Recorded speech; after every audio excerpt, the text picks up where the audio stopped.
మనందరి ప్రియతమ నేత శ్రీ ఆలపాటి రాజేంద్ర ప్రసాద్ గారికి, మక్కెన మల్లికార్జునరావు గారికి, వడ్రాను హరిబాబు గారికి, మండల పార్టీ అధ్యక్షులు శ్రీ నల్లిబోయిన నాగేశ్వరరావు గారికి, ఈరోజు పెళ్లి కొడుకైనటువంటి కావూరు చంద్రమోహన్ గారికి,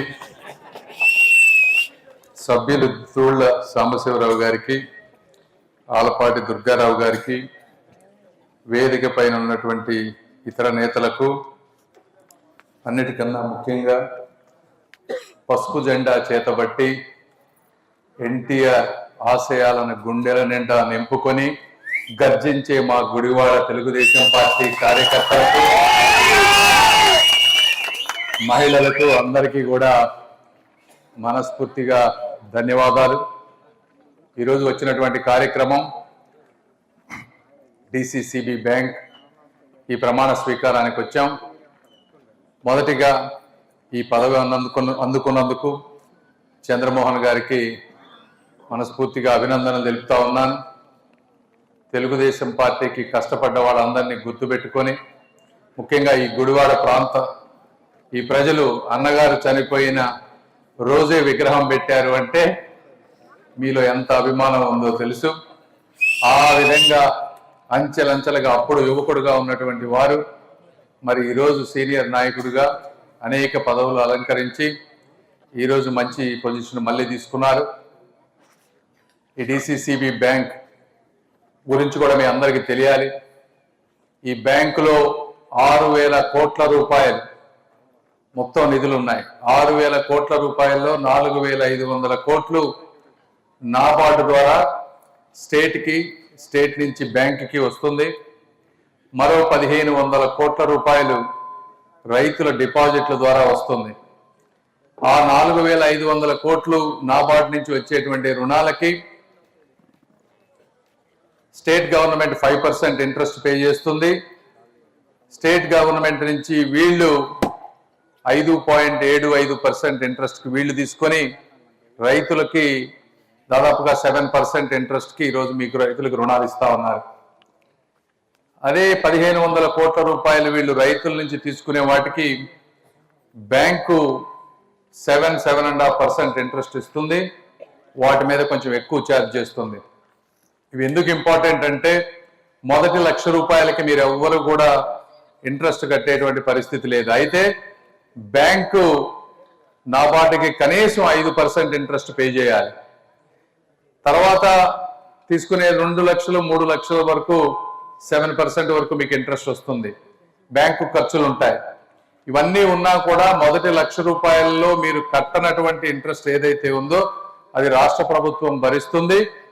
అదేవిధంగా మొన్నటి వరకు మీ కేవలం పంటలకు వచ్చేటువంటి రుణాలని ఇప్పుడు అన్నిటికీ కూడా వ్యాపింపజేస్తా ఉన్నారు తక్కువ ఇంట్రెస్ట్తో వచ్చే విధంగా. అయితే ఇలాంటి సహకార వ్యవస్థ రైతులకి ఆయువు పట్టులాడు, ఎందుకంటే బయట ఇంట్రెస్ట్లు తెచ్చుకోవాలంటే చాలా ఎక్కువ అవుతుంది.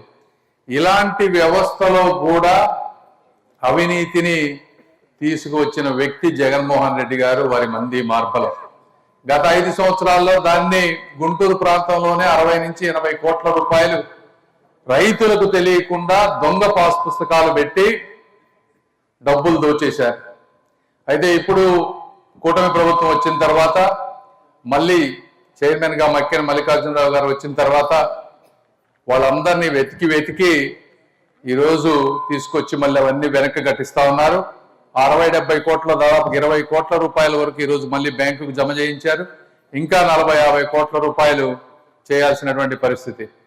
ఇవి ఎందుకు చెప్తా ఉన్నాం అంటే అక్కడ జగన్మోహన్ రెడ్డి గారు మట్టి, మందు, మైన్ అన్ని దోచుకున్నారు.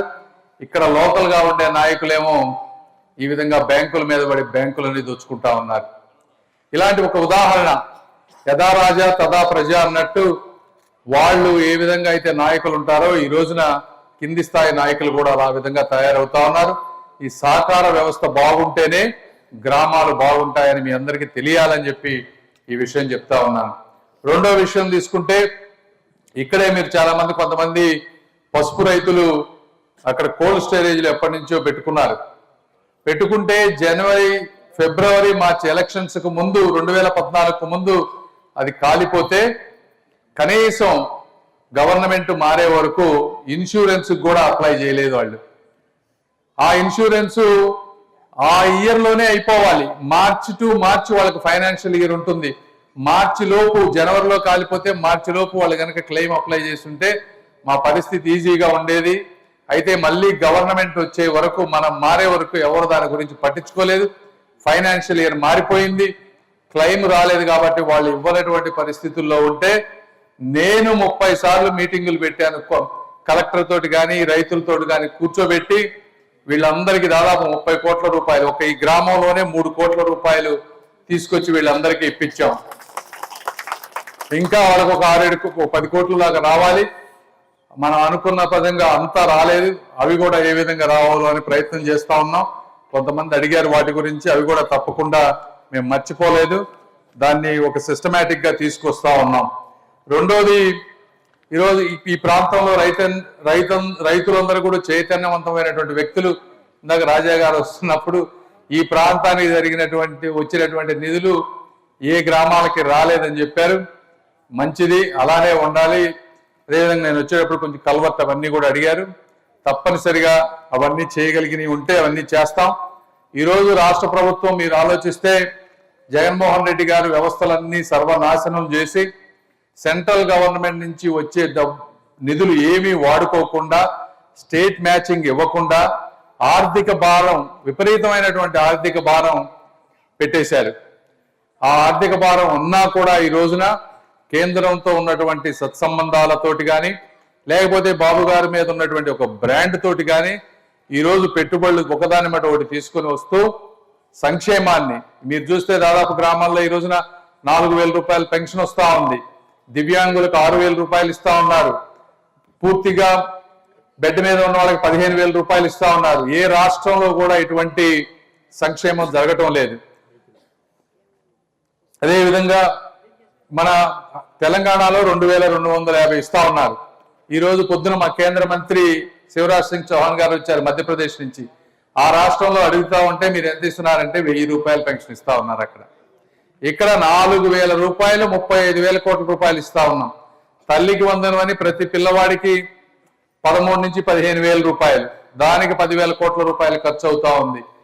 రైతులకి అన్నదాత సుఖీభావ 20,000 3 విడతల్లో ఆల్రెడీ కొంత ఇచ్చారు, మిగిలిన ఇవ్వబోతా ఉన్నారు.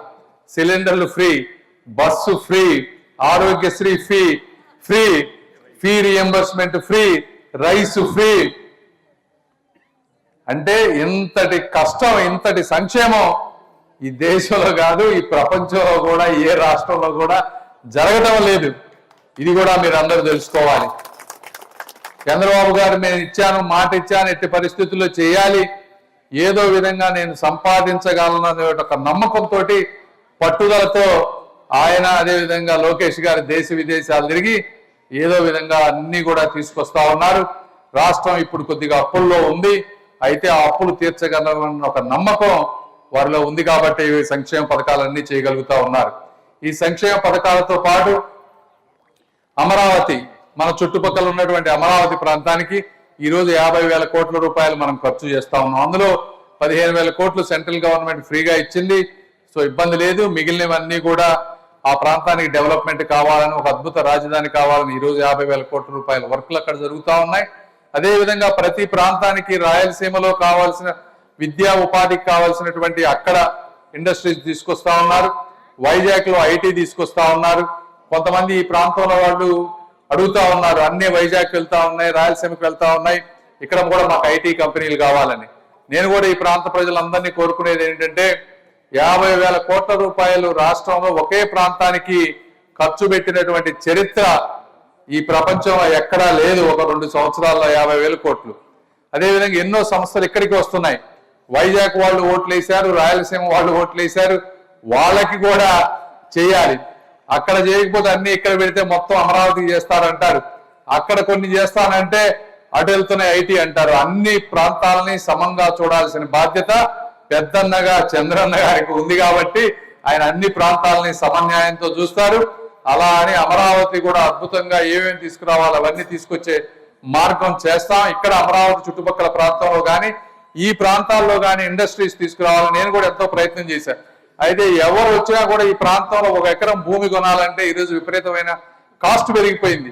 ఇండస్ట్రీస్ అన్ని కూడా రాష్ట్రాలు పోటీ పడతా ఉన్నాయి. ఈ రోజున ఒక ఇండస్ట్రీ వస్తారు అంటే వాళ్ళు కూడా చాలా తెలివిగా ఉన్నారు ఇన్వెస్టర్స్. వాళ్ళు తమిళనాడు వెళ్తున్నారు, కర్ణాటక వెళ్తున్నారు, తెలంగాణ వెళ్ళి ఆంధ్రాకు వచ్చి, కొంతమంది మహారాష్ట్ర, మధ్యప్రదేశ్ 5-6 ప్రాంతాలకు వెళ్ళి ఎవరు ల్యాండ్ ఫ్రీగా ఇస్తారు, కరెంటు ఫ్రీగా ఇస్తారు, ట్యాక్స్ లేకుండా చేస్తారు, రకరకాలుగా వాళ్ళ స్వలాభం వాళ్ళు చూసుకుంటున్నారు. అది తప్పు కాదు, ఎవరైనా కూడా అలానే చేస్తారు. ఆ విధంగా చూసుకునేటువంటి తరుణంలో ఇలాంటి విలువైన భూములు, రేట్లు ఉండేటువంటి భూములు ఈ ప్రాంతంలో ఇవ్వడానికి మన దగ్గర అంత శక్తి లేదు. కాబట్టి కొన్ని సంస్థల్ని రాయలసీమ ప్రాంతానికి కానీ ఎక్కడైతే భూములు చౌకగా ఉన్నాయో అక్కడ ఇవ్వాల్సి వస్తుంది, అక్కడ ఉద్యోగాలు రాబోతా ఉన్నాయి. కాబట్టి ఇవన్నీ గ్రౌండ్ లో ఉండేటువంటి సమస్యలు. అయితే ఈ ప్రాంతంలో ఉండేటువంటి రైతాంగ సమస్యల గురించి ఎప్పుడు మనం మర్చిపోలేదు. యూరియా లాస్ట్ టైం కంటే ఈరోజు 40% యూరియా ఎక్కువ తీసుకొచ్చాం ఈ ప్రాంతానికి అవసరమైనప్పుడు. 2 పంటలు 2 సార్లు పోయిన సంవత్సరం ఈ సంవత్సరం ధాన్యం మొత్తం కొన్నాం. ఎక్కడ రైతుకి ఇబ్బంది కలిగినా కూడా బాబు గారు ఏదో విధంగా కేంద్రంతో మాట్లాడి కానీ అదే విధంగా సొంత నిధులతో కానీ ప్రతిదీ చేసేటువంటి పరిస్థితి ఈ రోజు ఉందని మీరు అర్థం చేసుకోవాలి.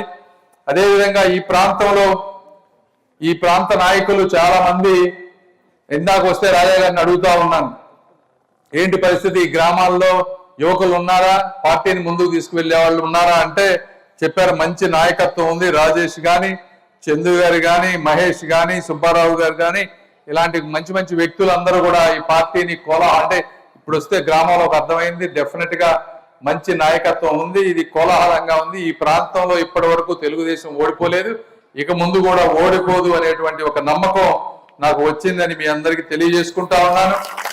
అదేవిధంగా ఈ మనోహర్ గారు కూడా రావాల్సింది ఈ కార్యక్రమానికి. అయితే వారి తండ్రి గారికి బాగలేకపోవటం వల్ల వారు రాలేకపోయారు, వారు హాస్పిటల్లో ఉన్నారు. మనోహర్ గారు కూడా వారి శక్తి సామర్థ్యాల మేరకు తెనాలి ప్రాంతాన్ని అభివృద్ధి చేస్తా ఉన్నారు. ఈరోజు దాదాపు 30 కోట్లకు పైగా రోడ్స్ కి ఈరోజు ఫండింగ్ తీసుకొచ్చారు చంద్రబాబు నాయుడు గారిని తోటి మాట్లాడి, పవన్ కళ్యాణ్ గారితో మాట్లాడి. కాబట్టి వారికి తగ్గ స్థాయిలో వారు, మా స్థాయిలో మేము అందరం కలిసి ఈ ప్రాంతాన్ని అభివృద్ధి చేస్తాం. మీరు ఒక్కసారి జగన్మోహన్ రెడ్డి గారు చేసినటువంటి అన్ని కూడా గుర్తుపెట్టుకోవాలి. ఈ గ్రామాల్లో ఇంతకు ముందు కల్తీ లిక్కర్ అంతా ఉండేది, ఈ రోజు లిక్కర్ అంతా కూడా క్వాలిటీ లిక్కర్ ని అన్ని ట్రాక్ చేస్తూ చంద్రబాబు గారు ఒక టెక్నాలజీ తీసుకొచ్చి దాన్ని ఒక సిస్టమేటిక్ గా తీసుకొస్తారు. ఈ విధంగా ప్రతి వ్యవస్థని, పాడైపోయిన ప్రతి వ్యవస్థని ఒకదానెమ్మట ఒకటి చేసుకుంటా వస్తా ఉన్నారు. తప్పనిసరిగా ఒక 3-4 సంవత్సరాల్లో అభివృద్ధి అంటే కళ్ళ ముందు అన్ని కనపడవు.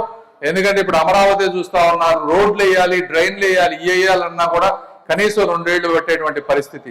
ఒక సుదీర్ఘంగా 10 సంవత్సరాలు ఒక ప్రభుత్వం ఉంటే తప్పించి, ఎందుకంటే 3-4 సంవత్సరాల తర్వాత మళ్ళీ లాస్ట్ 6 నెలల్లో ఎలక్షన్స్ ఉంటాయి, మళ్ళీ ఎవరు పనులు చేయరు అధికారాలు.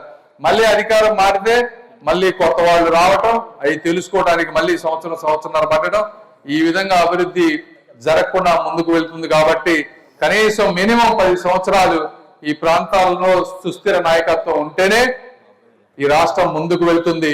ఎందుకంటే ఈ ప్రాంతంలో చైతన్యవంతమైనటువంటి వ్యక్తులు ఉన్నారు, సమాజాన్ని ప్రభావితం చేయగలిగినటువంటి వ్యక్తులు ఈ గ్రామం నుంచి వచ్చారు. ఏ ప్రాంతంలో తెలుగుదేశం పార్టీ మీటింగ్ పెట్టినా ఇక్కడి నుంచి 50 నుంచి 100 మంది వస్తారు. కాబట్టి మీలాంటి వారు ఇంకా చైతన్యవంతులై ఈ మెసేజ్ ని ప్రతి గ్రామంలో తీసుకువెళ్లాల్సిన అవసరం ఉంది. అదేవిధంగా ఈ రోజు ఈ కార్యక్రమానికి చేసినటువంటి ఆలపాటి రాజేంద్ర ప్రసాద్ గారిని కూడా నేను మనస్ఫూర్తిగా ధన్యవాదాలు తెలుపుతా ఉన్నాను. ఎందుకంటే ఇందాక కూడా 2 సార్లు చెప్పాను, ఆయన ఎమ్మెల్సీ అయిపోయారు. ఎమ్మెల్సీ అంటే ఎమ్మెల్యే కంటే ఎక్కువ 6 సంవత్సరాలు ఆయనకి, అది కూడా 1 సంవత్సరం ఎలక్షన్, మన ఎలక్షన్ అయిన 1 ఇయర్ గెలిచారు. ఇక ఆయన 6 సంవత్సరాలు అంటే మిగిలిన వాళ్ళు గెలిచినా గెలవపోయినా ఆయన పదవి మాత్రం గ్యారంటీ 2030 వరకు. అయినప్పటికీ కూడా మీ అందరికీ ఎవరిని మర్చిపోకుండా ఈ విధంగా ప్రతి గ్రామంలో కార్యకర్తలకి అండగా ఉంటూ వారి సమస్యల్ని మా దగ్గరే తీసుకొస్తూ, ఎక్కడన్నా ఇష్యూస్ ఉంటే అవన్నీ మా వాళ్ళకి పదవులు కావాలి, అవి కావాలని నిరంతరం మాతో ఉంటూ మీ అందరినీ కంటికి రెప్పలా కాపాడుతున్నందుకు, నా పనిని ఈజీ చేసినందుకు, ఎందుకంటే లేకపోతే నాకు ఇబ్బంది అయ్యేది, అన్ని వారి భుజాలపై వేసుకొని పార్టీని ముందుకు తీసుకువెళ్తున్నందుకు వారికి కూడా నేను మనస్ఫూర్తిగా ధన్యవాదాలు తెలుపుకుంటూ మీ అపూర్వ స్వాగతానికి, అభిమానానికి మనస్ఫూర్తిగా కృతజ్ఞతలు తెలుపుకుంటూ సెలవు తీసుకుంటున్నాను. జై తెలుగుదేశం.